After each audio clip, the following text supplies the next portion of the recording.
Good morning, Dave. Austin police tell us that no officers were hurt in yesterday's shooting. Both the suspect and victim, though, had to be taken to the hospital. Right now, the connection between the two is unknown. APD says yesterday morning officers were called out to a disturbance in the 4000 block of Green Hill Place. A witness says they heard a man say he had a gun and would use it.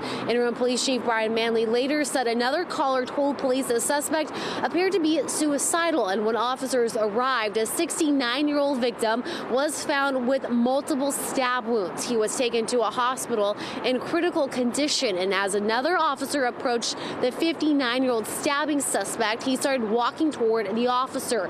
He refused to put down his weapon despite multiple commands to do so. Manley said the officer, who was wearing a body camera, started walking backward at the suspect as he allegedly refused to drop his weapon. That's when the officer shot him. I think it's very unfortunate that here we are yet again, just a couple days after we were talking to you about, a tragic incident that took place down in Central Austin where someone lost their life. And again, there's no indication that anything led to either of these that is common or is connected.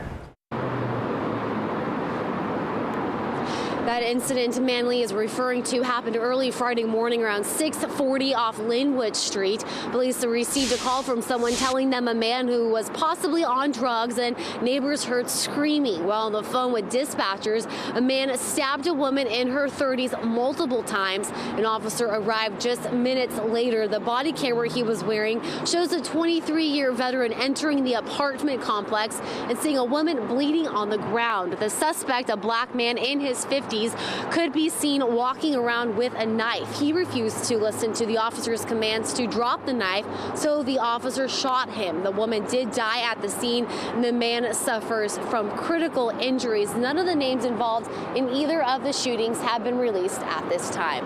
Back to the studio.